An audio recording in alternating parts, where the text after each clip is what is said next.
statistical, mathematical fact never has been down. has broken every single record. There is no asset that has come close. It's the only thing in the industry that was not touched, that was not hacked, and it never fails doing what it promised in 2009. It's never What's failed. the best performing asset the world has ever seen? And you'll find out that it's Bitcoin. Welcome traders. Welcome Bitcoiners. Welcome supporters. Welcome haters. Welcome followers. Welcome everyone. Guys, I just want to make sure that I'm coming across okay. My voice is sounding a bit weird here. I'm hoping that all is okay. Not quite sure if my voice is coming across okay. I believe it is. But welcome, guys. Welcome to another live space with Oliver Velez. My name is Oliver Velez, of course, and I'm your Bitcoiner for life, or at least that's what I want to be. That's what I'm trying to be. Nothing wrong with that. I'm also your 13%er, your 13%er Bitcoiner. There's no need for me to explain what that is. I've explained what a 13%er is over and over again. If that is something that you're curious about, or you want to understand what a 13%er is, you can listen to any of my prior podcasts. That podcast is called Bitcoin Unleashed. It is on all other podcasting programs. I can also provide a link in this spaces that will give you a brief synopsis of what a 13%er is. You just let me know if you think you need that. I'll do that anyway after the spaces. But I wanted to briefly touch base with you once again on a topic that I think is very important for all Bitcoiners or all people who even are thinking about becoming a Bitcoiner or adopting the most innovative technology the world has ever been exposed to. And it is on the topic of Bitcoin and how it fixes almost everything.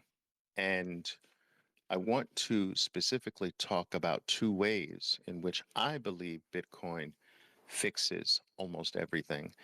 And I'm sure most people who have been in the Bitcoin space or been perusing around the Bitcoin community for any brief, even a brief period of time, I'm sure that most people have come across this meme, for lack of a better term, that Bitcoin fixes everything.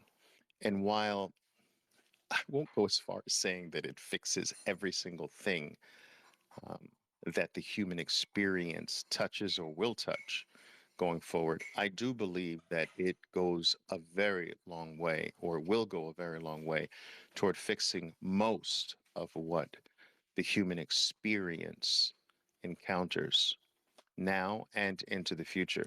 And I want to touch upon that. But the two things in particular that I want to touch upon is how I believe Bitcoin will explode productivity in the future for not only individuals, but for the world at large. And just as interestingly, I'd like to talk about how I believe Bitcoin practically eliminates crime. Will it, in my opinion, eliminate all crime? No. Crimes of passion, it will not eliminate.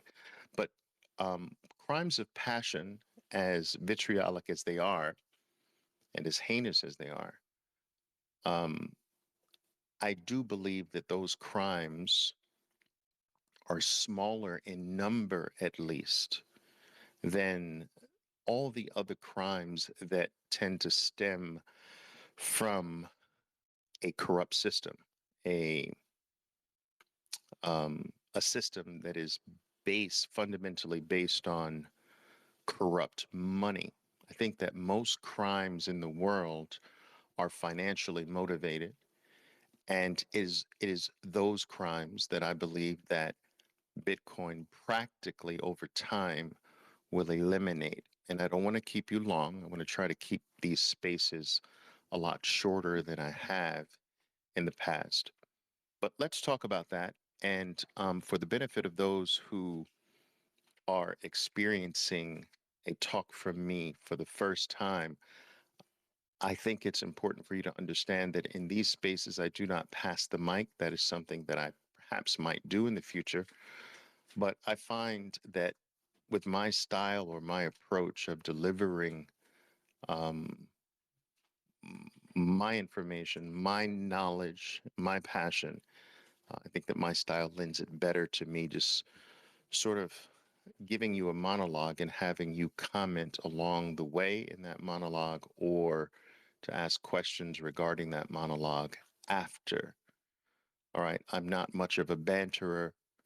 I believe that most talks spend or waste a lot of people's time talking about things that are not deeply or directly connected to the topic. And I like to sort of dive right into the topic right away.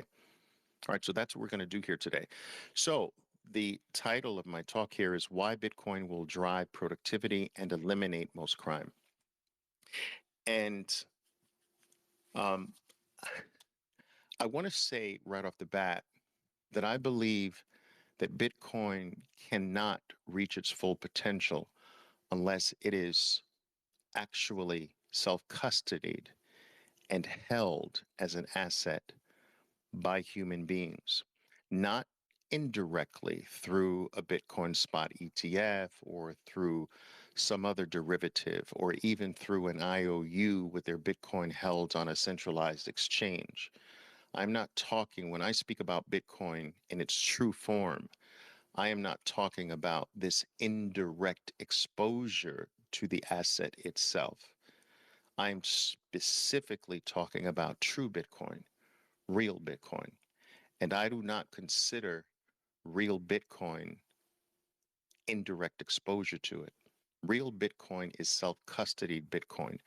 Bitcoin, to me, and all of its benefits accrue to those who actually hold the hard asset themselves. And in a very real sense, Bitcoin is nothing more than 12 words. You see, because Bitcoin lives in the digital realm as a form of scarcity, it does not have a location.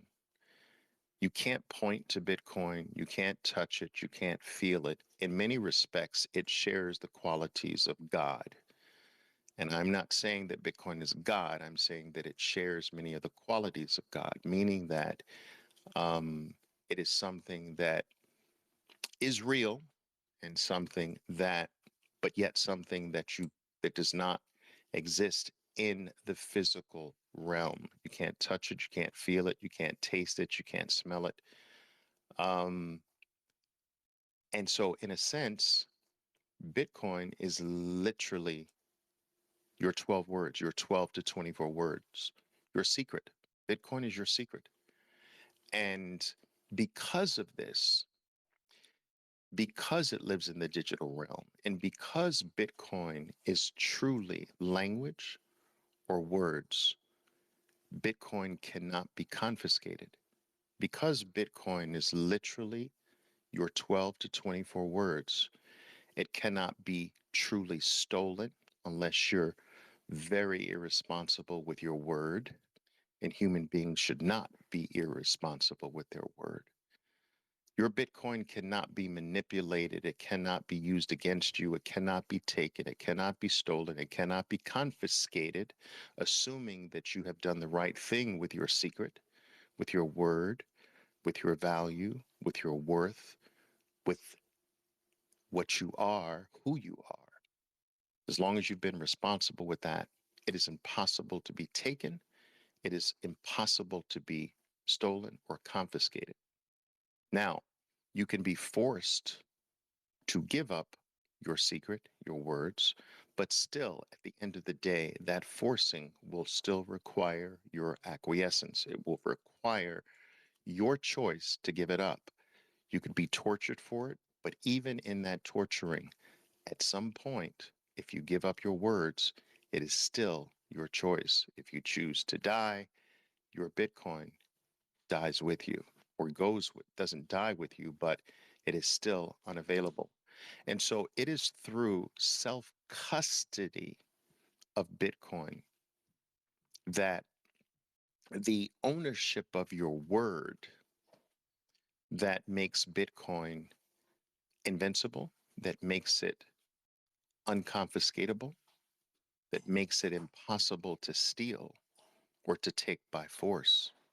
And for the first time, human beings have the ability to have something of value that is solely theirs. For the first time in the human experience, human beings have access to something of value that cannot be taken by another man, that cannot be stolen by another human being, that cannot be confiscated or manipulated or eroded or debased in any way by another human being. For the first time, Bitcoiners, traders, followers, supporters, haters, for the first time in the human experience, your word is truly your bond. And this, I think, is a very important inflection point for the human species because throughout most of it, we have been forced to trust our value by giving it away to someone else. We've been forced to trust someone else to custody what we consider to be valuable. We have had to rely on other human beings to safeguard it as if we were incapable of safeguarding our own worth, our own value. And so Bitcoin eliminates the need for that trust and places the responsibility where it belongs, the responsibility for who you are, what you work for, what your worth is, your true value as a human being, taking up space and soaking up resources on this planet. That that worth, I lost my thought there for a second, but that worth is solely your responsibility to keep. And this notion that you can't keep it, this notion that you don't trust yourself, this feeling or belief that you need another man to hold on to it for you, lest you mess it up, is really something that comes from being enslaved for so long, being conditioned and tricked into this belief that I need master to hold it for me, that can't, I can't protect my own worth, that I need a group of men to do it for me, that I need my rulers to do it for me, I need my Lord to do it for me, I need my government to do it for me. I cannot protect myself. I cannot secure what is mine. Excuse me. And so I need to trust another man to do it. Bitcoin has come into existence to eliminate that and place that responsibility on you. And that is where it should have always been. And that is where it belongs. Now, you don't accrue freedom from Bitcoin, freedom from this slavery, freedom from the need to trust another man to work for another man's coupon, another man's peso, another man's dollar, another man's yen. No matter how beautiful the pictures are that they paint on those coupons, the freedom to not have to work for their coupon does not come to someone who just has exposure to Bitcoin. It only comes to those who actually take full responsibility for their Bitcoin, their secret, their worth, their value, their words. For the first time, your word is your bond. And so this is at the crux of my talk today because it is at the foundation of how Bitcoin is going to explode productivity, raise the value that humans produce, and eliminate crime and the need for such, it is going to be through self custody of the asset itself, self custody of Bitcoin. And how is self custody going to accomplish this? Let's talk about this for a moment. Taking a sip of my tea here. If Bitcoin cannot be stolen, meaning that if as long as you've secured your secret, your words, and therefore it cannot be taken, it means that in order for someone else to get Bitcoin from you, they are going to have to come to you correctly. In order for you to release Bitcoin to another human being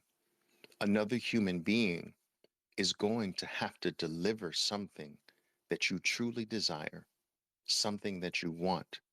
And because of the scarcity of this thing called Bitcoin that you will be releasing, because it is mathematically designed to go up in value forever, not only throughout your entire lifetimes, but the lifetimes of family members in your bloodline who haven't even been born yet. Because of this, because of this, you're going to have to be pleased with someone that has given you something that you want so badly, something that you value so highly that you're willing to take the opportunity risk of giving them this thing in exchange for what they're offering. It's going to have to be so great that you're willing to give up all the future potential gains. And so my point is this, that people are going to only release Bitcoin when they have something spectacular. People are only going to let it go if others come to them correctly. That in order for you to get someone else to give up their Bitcoin to you, your service is going to have to be no less than divine. In order for you to get someone else to release their Bitcoin to you, your product is going to have to be the absolute best. In order for someone to give up their Bitcoin to you, you're going to have to create something or provide something that is so sublime, that is so amazing, that is so near perfection that that's going to be the only way that others will release their Bitcoin to you. Now, I do understand that as more and more people use Bitcoin as a store of value, others will start to demand Bitcoin for all of their services. I actually do this for a number of my services. There are a set number of services that I will not accept US dollars for or any other paper currency floating around in the world today. The only thing I will accept for it is Bitcoin. And if you don't have Bitcoin to give me for those services, then you can hit the road, Jack. Now, more and more people will start to do that as the price and the value of Bitcoin rises, as it becomes more and more adopted by the world, as more and more people are guaranteed to have some level of Bitcoin in their life. More and more people are going to start demanding Bitcoin for what they do. But I am telling you that their expertise is going to have to be upped. Their level of first classness, for lack of a better term, is going to have to be extraordinarily high. And so, this is how I believe Bitcoin causes every human being to have to go back to the drawing board and find out a way to deliver the best, because only the best are going to actually get the Bitcoin. Only the sublime is going to get the Bitcoin. Only the near perfect is going to get the Bitcoin. And if you are not that, you will not get the Bitcoin. And so companies will no longer be able to churn out pieces of junk and sell them anyway. Inferior products will go unbought in a Bitcoinized society, in a Bitcoinized world. Inferior products, low quality service will not be tolerated in a Bitcoinized society, because only the best will get the Bitcoin. Only the sublime will get the Bitcoin. Only the near divine will get the Bitcoin. Only the near perfect will get the Bitcoin. And if you can't provide something that's close to perfection, if you can't provide the sublime in whatever skill that you claim is yours, if someone can do it better, far better than you, they are going to get the Bitcoin, and you are going to be Bitcoin less in a Bitcoinized world. And so this is going to force every human being, every organization, every corporation, every entity, every living thing that provides something to the global community, it is going to force them to do it at their best. No more slacking will be allowed. No more half-assing it will make it. No more selling trinkets that are poorly made and clothing that falls apart after the third time you've worn it. None of this is going to last or survive in a Bitcoinized society. Everyone is going to have to up their game. Everyone. And so productivity is going to explode. The need, the reason why junk can be sold today, the reason why inferiority can still be a business today, is because the money is broken.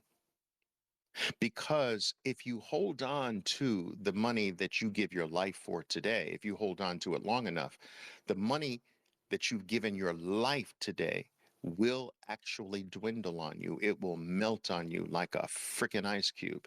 And so you are compelled and forced, in many ways, not consciously, but unconsciously, you are forced to give it up anyway. You might as well throw it up in the air, because if you don't, you're really still throwing your money up into the air. A dollar today, 10 years ago, a dollar earned today will not buy you a dollar's worth of goods in the year 2032 or 2033, 10 years from now. The same way a dollar in 2000 will not buy you the same goods that it bought today at the face value of a dollar, and a dollar in 1973 that you gave your life to earn, your life, your time, your energy, your effort, your skill, your knowledge, your education, you gave that to another man.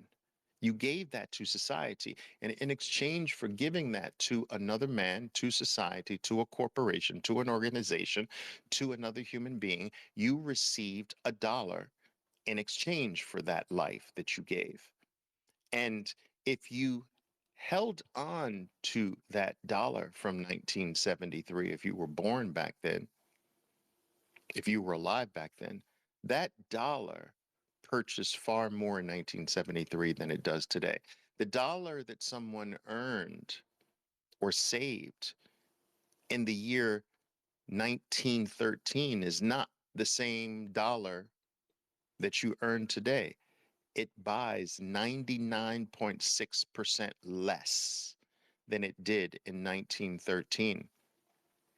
And so Because of that broken system, because we have been duped and tricked, compelled, coerced, and forced to give up our life force for a coupon called the dollar, the peso, the yen, the euro, whatever, because it debases on us, because we're not in control of its supply, because it dwindles in value, we are actually conditioned to spend it now. It doesn't matter that we spend it on something of true value or not. It doesn't really matter, because if we don't find something of value to spend it on, to use it for, it will still be almost like we spent it, because it erodes in value. It dwindles in value. It melts like a freaking ice cube. And whether someone is conscious of this or not, because most people aren't, they're not conscious that the dollars in their pocket or under their mattress or supposedly sitting in a bank, and we know that's false, but the dollars that you claim that are yours sitting around not being used for anything today, they are melting. And if the digits on the dollars in your pockets actually moved, you would be more conscious of the fact that my dollars are melting. If the dollar you inserted in your pocket, in your jeans pocket, all of a sudden became 95 cents, and you pulled the dollar out of your pocket, and it was a dollar when you put it in, but when you pulled it out, it now reads 95 cents. You would get the message consciously. And if you put it back in your pocket and the next time you pull the dollar out, it read 80 cents, and then 75 cents, and then 60 cents, and then 45 cents, you would get the message. You would get the message consciously. But the digits on the paper don't change, just the intrinsic value of the paper changes. And this is the trick. But still, despite the fact that people aren't aware that the numbers on their bills are actually changing, despite the fact that they're not consciously aware of it, they are conditioned to be irresponsible with it, to not save it. They're taught through society to spend it, to do something with it, because unconsciously it cannot not be known or felt that I'm losing if I don't use it. In a Bitcoinized world, this is the exact opposite, that the longer you hold it, the more valuable it becomes. The more you don't do with it, the higher in value it becomes. So everything moves the opposite way, that unconsciously, and for some people consciously, the sense that I should not let this go starts to take hold. And that the only reason for me to let it go is if something wonderful gets presented to me. Something that I am in love with so much, that I adore so much, that I value so much, that I am willing to sacrifice all the future gains and benefits that come from this being held. Now, there are points in society or points in the human evolutionary path. There are points in history where human beings were operated more on a system like that, that they operated where in a realm where in which time rewarded them instead of hurting them. And during these periods of time throughout history, some of the greatest works in productivity in the human species occurred. Some of the greatest cathedrals were built over hundreds of years. Families dedicated their lives from one generation to the next to build a single structure. And why was this the case? It was the case because there was no need, or there was less of a need, I should say, during these brief periods of time in the human experience to have to end something right away, to have to get the reward right away. If you knew that all the value that you have stored today was only going to go up, what would your future be like? How much more careful would you be to let that value go? How reluctant would you be to buy a purse with another man's name on it for $10,000? Would you be less reluctant to do that when you know that the $10,000 worth of value you give up for some purse that you're going to use for a few months and toss it in the in the closet? Wouldn't you be less wouldn't you be more reluctant to spend that $10,000 on something like that, knowing that that could be $1 million in value later? Frivolous spending will stop, and time will reward the reluctant. Time will reward those who are more careful. Time will reward quality and not inferiority. Now, let me get back to how this helps to almost eliminate all financial crime. If my value can no longer be stolen and can only be earned, then the financial criminal must become an earner. The financial criminal must find a way to deliver value to those that he or she used to rob. If governments can no longer confiscate from its citizens, can no longer exercise the activity of theft on their citizenry, governments, in order to get Bitcoin from their citizens, will have to deliver extraordinary value to their citizens.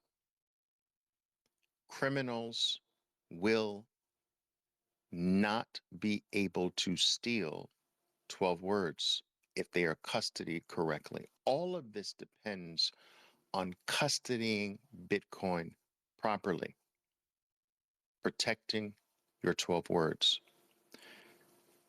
Imagine a world in the future, not the distant future. I'm talking over the next several years. Imagine the security of Bitcoin becoming so high that it is virtually impossible to take it from another human being ever. Imagine security for Bitcoin is not going to go the other way. It's actually only going to improve. It's going to get better. Bitcoin is already the most secure network the world has ever had access to, the world has ever known. And it's only going to get better. It's still a baby. Its security is going to improve. It's the ability to steal it is going to be squashed out to 100% unless you're just silly with it. Unless you just put your 12 words on a billboard in Times Square, Manhattan, no one's going to be able to steal it. No one's going to be able to take it. What if, imagine a world where, in order to take someone's Bitcoin, you have to travel to 3 different countries? Imagine a world like that. Imagine a world where the custody is so tight and so sure that every person in the world knows you can't steal this. I can't take this. They're going to have to work.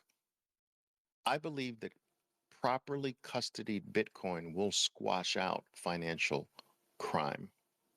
And I know a lot of people may want to talk to, well, Oliver, what about the hackers and things of that nature? No, Hacking Bitcoin is already virtually impossible. The only times that Bitcoin is hacked is not because of Bitcoin, it's from user error. It's from being unknowledgeable because we're early.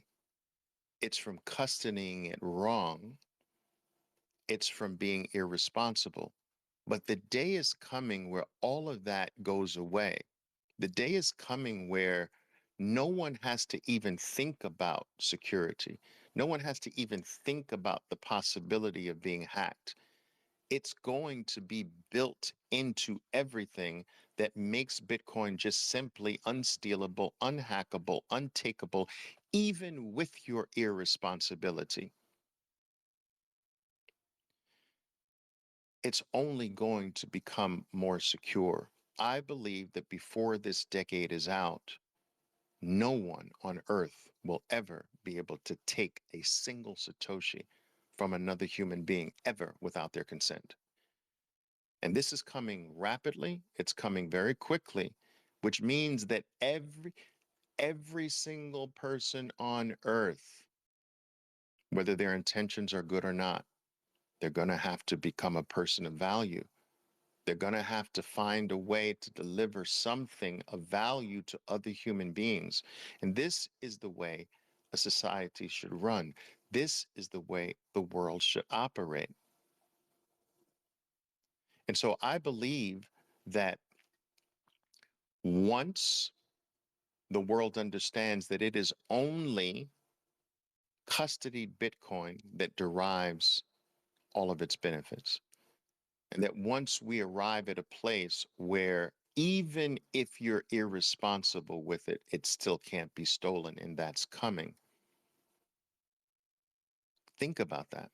Think about that point in the future, which is just a few short years away. Think about for the first time in the human experience, nothing can be taken from you or anyone for that matter. So now how do you get it? How do you get the scarcest asset on earth? At $140,000 more or less, I know this number fluctuates, but at $140,000 Bitcoin, USD denominated price of Bitcoin, it becomes the most valuable asset on planet Earth. Today, it is the 12th most valuable asset the world has ever known. Number 12. Out of thousands, I think it's something like 1,900 some odd assets in the world. Out of 1,900 assets in the world, it has catapulted itself to number 12 out of all of them in 15 years. Where's it going to be in 20 years? It's going to be way past one. Where is it going to be by 2025? I believe by 2025, it has the potential to be the number one, the most valuable asset on earth. But even if not, I think it's a stone's throw for being the most valuable asset on earth outside of gold. So, how is the world going to get what they know is the most valuable asset on earth? They're going to have to buy it from someone willing to let go of it. And the numbers of people willing to let go of the most valuable thing on earth are dramatic is not that number is not only dramatically shrinking, it will practically shrink to almost zero when it becomes the most valuable thing on earth. At $150,000 Bitcoin, it is more valuable than Apple, which is the most valuable asset on earth today outside of gold. We're putting gold to the side for the moment. And so, what do you give up the most valuable asset on planet Earth for? The 15th most valuable one? The 100th most valuable one? What do you give it up for? You don't. So, it's going to become increasingly more difficult for people to give it up. And in the only way you're going to be able to give it up is to be able to purchase it from someone willing to sell it, which means that you're going to have to produce something with your value to get something high enough in value, to purchase something high enough in value, to have something else high enough in value, to trade with someone who has the most valuable asset on planet Earth. This is why I say our window of time, our window is closing on us rapidly. During the last cycle of Bitcoin, I believe the all-time high HODL rate was reached 60%. This was the last cycle where there was a point in time where 60% of all Bitcoin on planet Earth that had ever been mined, all Bitcoin that had ever been come into existence hadn't moved in a year. This cycle, we jumped another 10%. 70%, more than 70% of all the Bitcoin in existence, all the Bitcoin that's ever been mined hasn't moved in over 1 year. Last cycle, it was 60%. The cycle before that, it was 50%, and so forth and so on. It jumps on average 10% every cycle. Next cycle, that's 80%. Next cycle, that's 90%. We are going to reach a point as Bitcoin's value increases where greater and greater numbers of people find it silly to give it up for anything else. There aren't many things, even now in the world, that are worth $37,000. At $150,000, there's far fewer things in the world that are worth that, and onward and onward. And so we're at a place now where about, I'm talking active adoption, because I do see that there are two tiers of adoption, but active adoption is less than half of 1% of the world. But as Bitcoin's value rises, more and more people are going to desire it.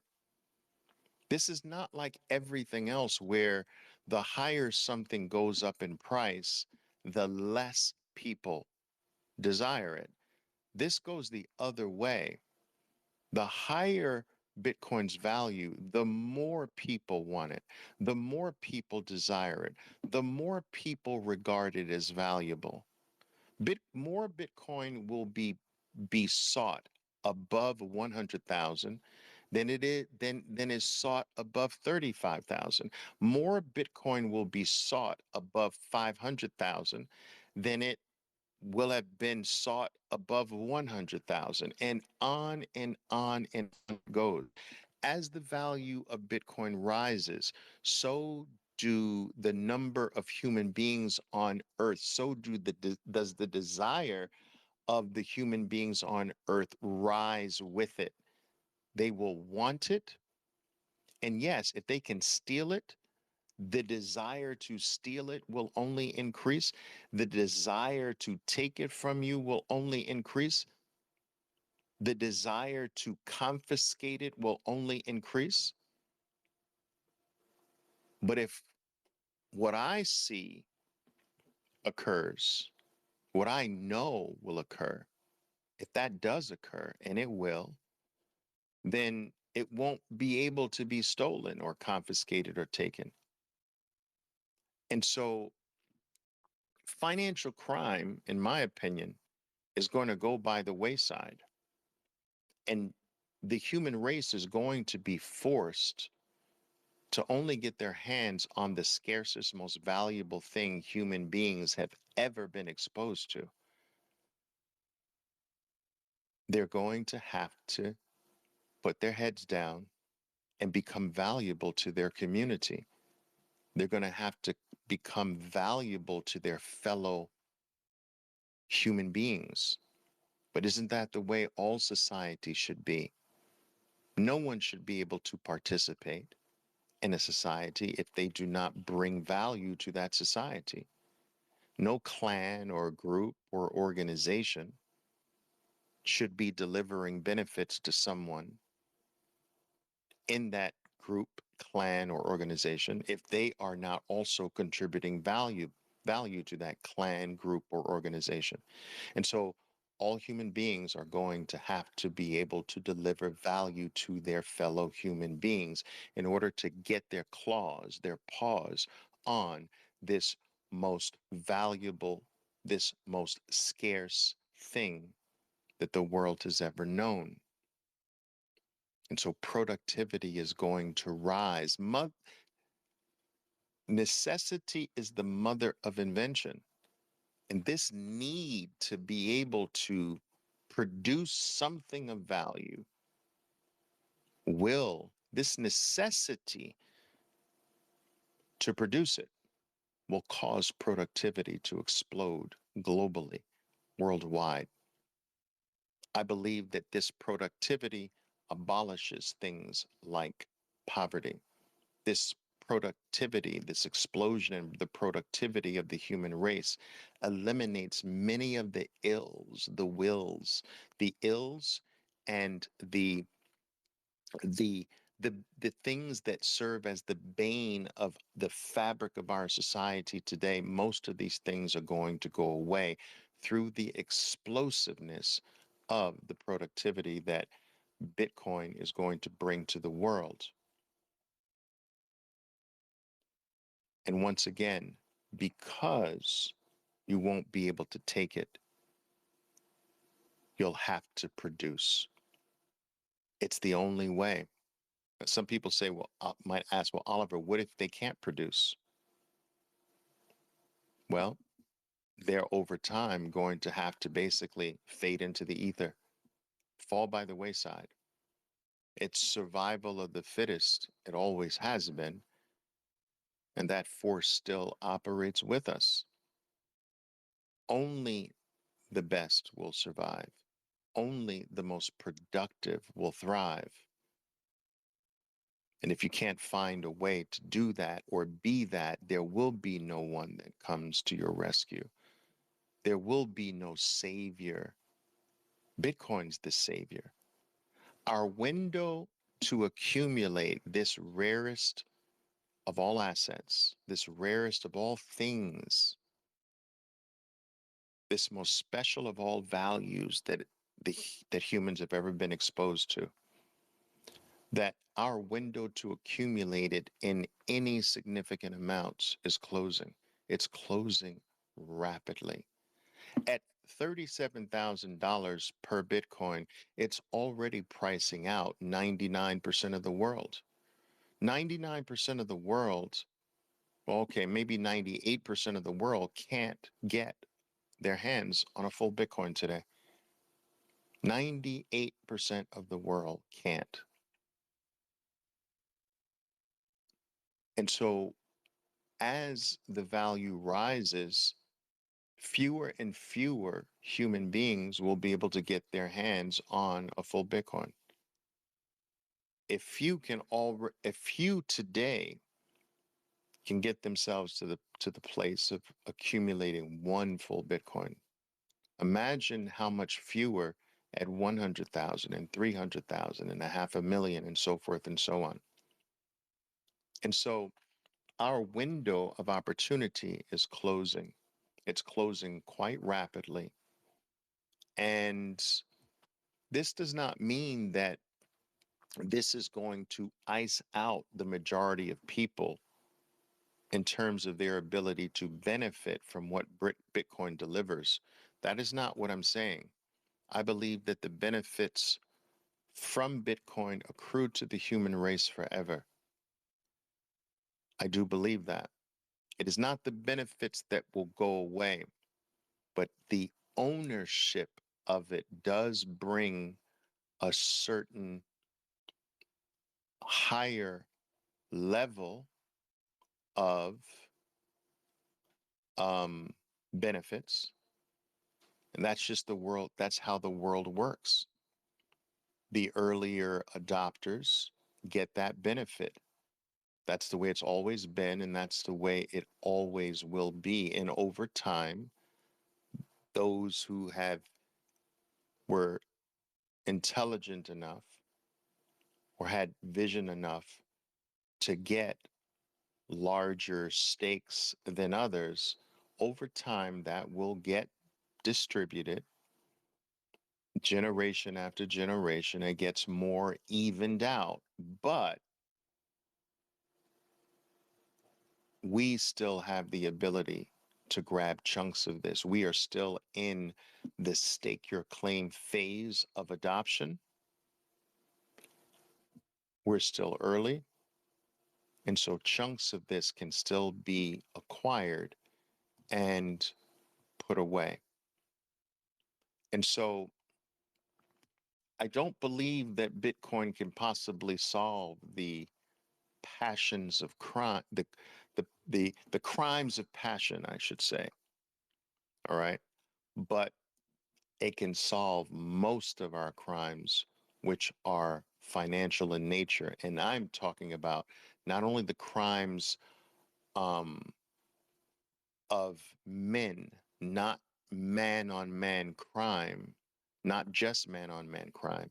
I'm talking organization on man crime, corporation on man crime, government on man crime, society on man crime. That man will stop being the victim of these collective organizations and stop being the victim of his own of himself through Bitcoin. Bitcoin is true freedom from all of this.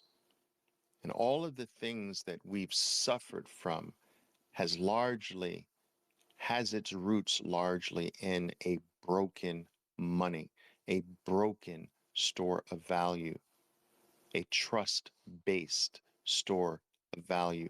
History has proven that whenever you are forced to trust another human being, they will fail you. They may not fail you right away, but ultimately, they're going to fail you. I can't remember who it was who said that in order for two men to keep a secret, one of them must die. And so I don't know if that was Benjamin Franklin or someone else, but that is the truth, in my opinion. There is no trust in humans. History has taught us that. And for the first time, we have something that is accessible to every human on earth in one form or another, but is not in the hands of any human on earth, that is not controlled or manipulated by any human on earth. For the first time, we can live in a trustless society. And so, in a sense, trust has been our nemesis. Trust has been our problem. The need to trust what can't be trusted is at the core of almost everything that's wrong. We are forced today, or we have been forced historically, to trust what can't be trusted, other human beings. And so now we place our trust in math. Now we place our trust in ourselves because Bitcoin is your word and you are your word. And that's the way it should be. So that's why I believe that Bitcoin, while it doesn't fix everything, it fixes a lot of things.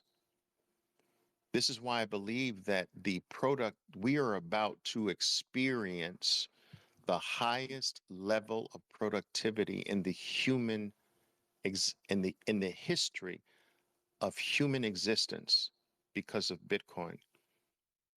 We are about to enter, in my opinion, in a realm where financial crime ultimately just simply doesn't exist. We're going to move to a world where theft is impossible, confiscation is no more,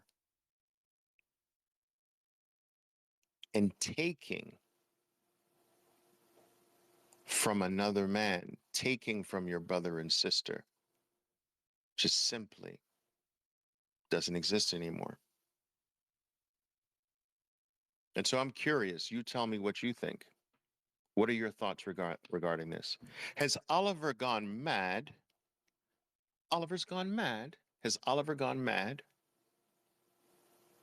Um, or do you follow this train of thought?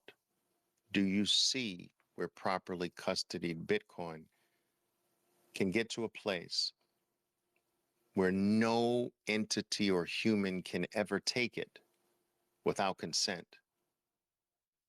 That financial crime becomes impossible, and that productivity will be the only way, value will be the only way you get your hands on Bitcoin in the future. I'm curious, let me know. All right, I'm curious, let me know. Let me know what you think. I see an orange chewing gram is giving me an orange pill and a little orange fruit there. I love it. Thank you. Lisa Lee is saying, Oliver, what if the owner dies unexpectedly? We will keep losing Bitcoin and its price keeps going up. Well, I believe that that's a very good question, Lisa, and I'm very glad you asked because it's something that I actually failed to touch upon. I think that at the same time that Bitcoin will get to a place where it is just literally safe proof, that you can't even mess it up. We're getting there. I'm telling you, it's coming. Um, that that also falls in line with the fact that you can't mess it up for your inheritance either. That um, it will always be passed to who you want it to be passed to. Um, I believe that all of this is coming. And I believe that it's coming in a very, very foolproof way, which means that it's going to be hard for you to mess it up. It's not all that hard for you to mess it up now, but that is not where Bitcoin is going to stay. It's still a baby. It is only going to get better in all of its aspects.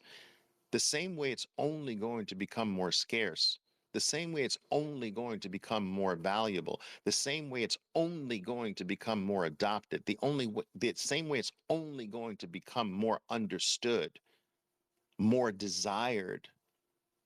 It is going to become more secure. It is going to become safer. It is going to become more theft prone, more idiot proof. It's only going to get better. Look at what the internet did. It only got better and it's still getting better. It's only going to get better. And so you have to think about this. I believe that passing on your Bitcoin to the appropriate people, the appropriate family members, will be as easy as one, two, three. It's already in the works. I see it in my short period of time in Bitcoin. I've seen inheritance planning with Bitcoin go through the roof. I mean, I've had to deal with that, right? I'm not 19 years old anymore. I have no intentions of selling my Bitcoin or giving it to someone else. So I've had to grapple with inheritance issues with Bitcoin. And in a very brief period of time, I'm talking in a 2+.5 year period of time, I've seen it exponentially improve. Imagine 4 years from now, 8 years from now, it's going to be idiot proof. And so I think this idea that it will remain easy to lose it is false. I think it's incorrect. People lost millions of Bitcoin in the past, but they're not losing millions today. So it's already improved and it's only going to get better. People were losing tens of thousands of Bitcoin in the past. No one's losing tens of thousands of Bitcoin today. All right. And so as the world becomes more educated, as Bitcoin's security and processes improve, um, as more and more layers get built on top of it, there will be some trade-offs with all layers built on top of the base layer of Bitcoin. Of course, we just live in a world of trade-offs. And you'll have to pick your own trade-offs with those different layers. But these different layers are going to bring about this idiot proofness that I am speaking of today. And it's close. I am not talking about 50 years from now. I'm talking about 5 years from now. Bitcoin is the fastest adopted technology on planet Earth. I posted about this earlier today, right here. It's the fastest adopted technology on Earth. Now, prior to Bitcoin, that went to the internet. That title went to the internet. Nothing before the internet was adopted faster. But if you go back to when the internet truly came into existence, it came into existence in the mid 1960s.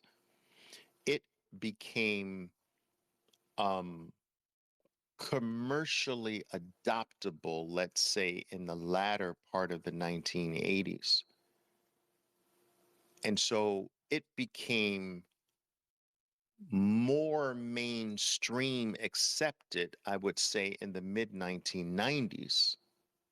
And so it was during the Clinton administration that actually allowed the internet to be open and available for commercial use. And so this is where I believe that Bitcoin is today, that it's in the internet's 1994, 1995 period where it became okay in 1994 for commercial use, the internet. In 1994, 1995, it became okay for companies to start putting up websites, to start trying to sell things online. And so it became more talked about in mainstream media. It became more adopted. I believe that Bitcoin has become or is becoming right now, it's having its 1994 moment. You have the largest asset managers in the world stampeding in. You have a narrative change in the broad stream media. You have countries relaxing their policies against Bitcoin. You have more countries considering legal tender. Bitcoin is legal tender. You have politicians today running on a Bitcoin infused political platform and winning, by the way.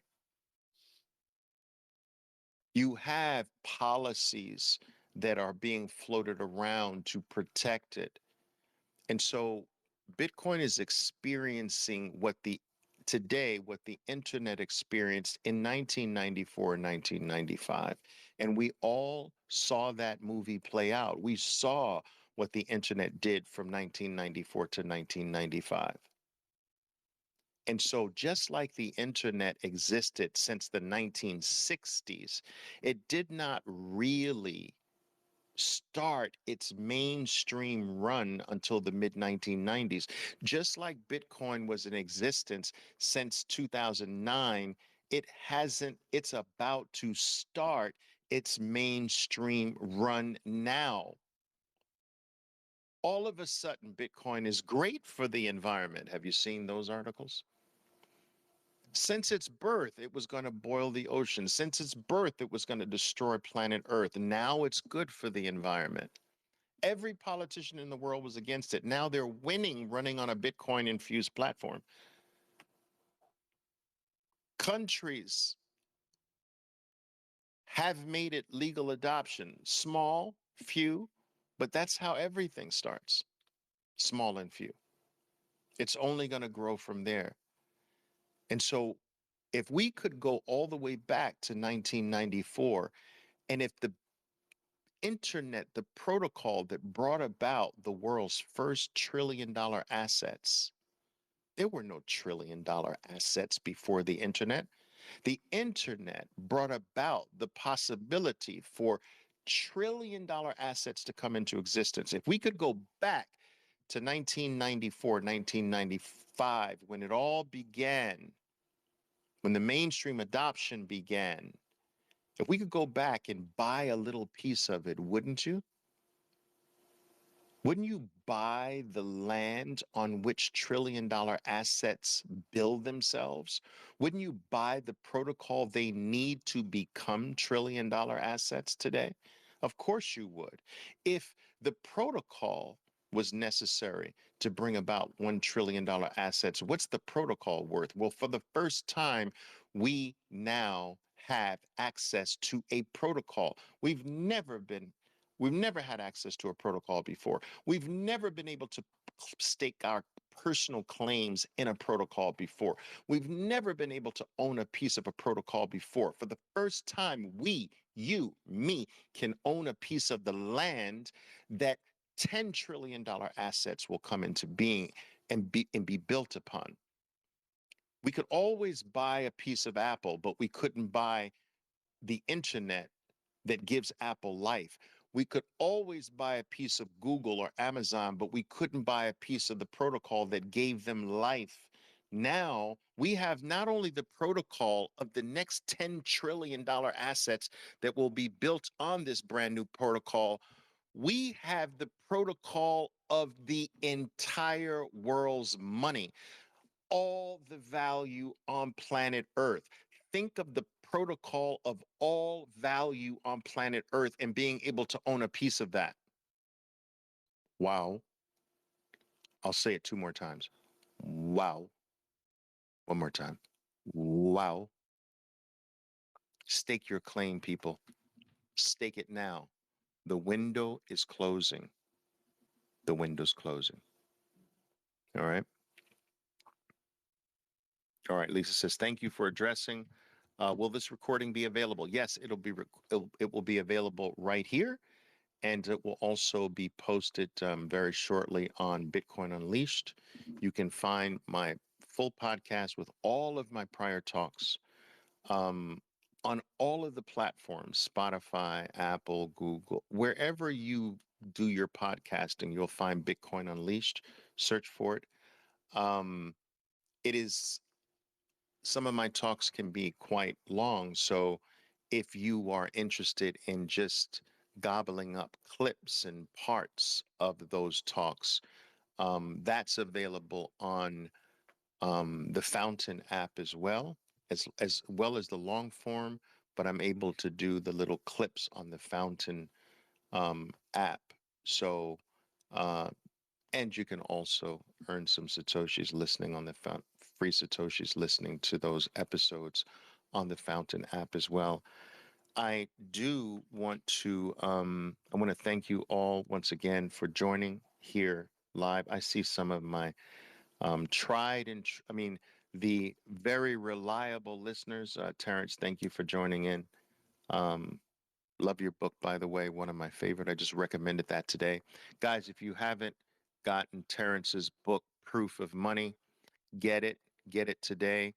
I got it in audio form. I am going to also order it in um, uh, analog form, I should say, as well, just because I want to have it. But it's extraordinarily thorough. It covers so many points about Bitcoin, and it truly gets you fired up. So appreciate you, Terrence, for putting that out. Proof of money, guys. Proof of money. All right, guys. Listen, I got to run. I'm going to do some dinner. I just want to quickly see if there are any very last minute questions here. I think I'm done. Thank you very much. I know your time is very valuable. It's something I don't take for granted. I hope I've delivered something of value in exchange for your time here. Again, as I'm always used to saying, if I failed at doing that, I promise I'll get better each and every single time. I am with you. All right, enjoy the rest of your evening, and you know what to do, guys. Go to work, stack harder.